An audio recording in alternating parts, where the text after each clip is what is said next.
Hello everyone, जैसे कि आप सभी जानते हैं, पिछले पार्ट में हम हिंदी लिटरेचर के पार्ट 4 गुजरात की सैर का अध्ययन शुरू कर चुके थे।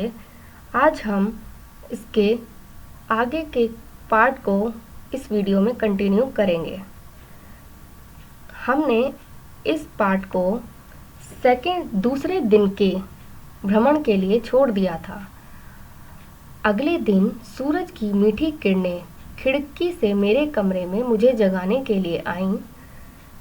आज हमारा नाना जी के साथ गिर राष्ट्रीय उद्यान घूमने का कार्यक्रम था। हम लोग 11 बजे के करीब वहां पहुंच गए। सच में यह राष्ट्रीय उद्यान का मतलब होता है बच्चों, घना जंगल या फिर वन, बाग।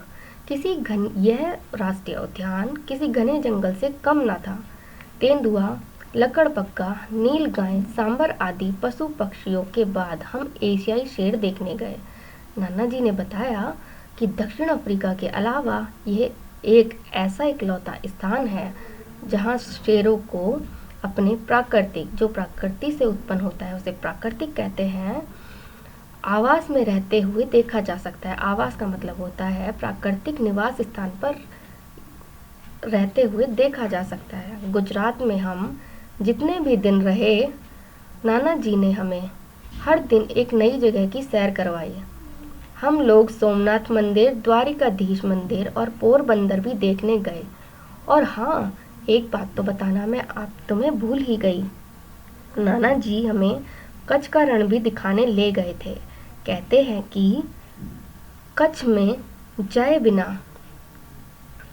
गुजरात की सैर अधूरी मानी जाती है। वहाँ दूर दूर रेगिस्तान नज़र आता है। सच में खूब मज़ा आया। गुजरात घूमकर यहाँ की यादों को कैमरे में कैद करके हम लोग वापस अपने घर दिल्ली आ गए।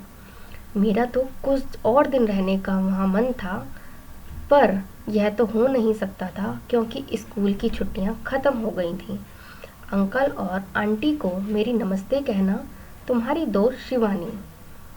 बच्चों, जिस प्रकार शिवानी ने अपनी यात्रा वृतांत के बारे में बताते हुए हमें इस पाठ से एक संदेश दिया है, भ्रमण से ज्ञान में वृद्धि होती है। आप कहीं भी किसी भी जगह पर किसी भी प्रसिद्ध स्थान को देखने जाते हैं, वहाँ का भ्रमण करने जाते हैं, तो उससे आपके ज्ञान में हमेशा वृद्धि होती है।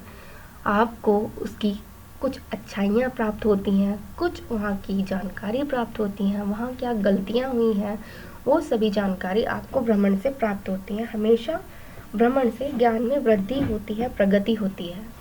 आइए अब हम इस पाठ के कुछ शब्दार्थों को यहाँ पर पढ़ लेते हैं। पत्र कहते हैं हम चिट्ठी को।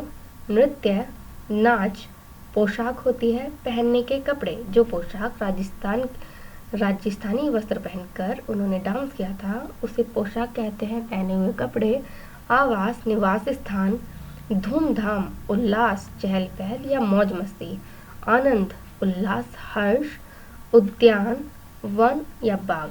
प्रकृति से उत्पन्न। कार्यक्रम, प्रोग्राम, किसी काम को करने की जो योजना बनाते हैं उसे कार्यक्रम कहते हैं।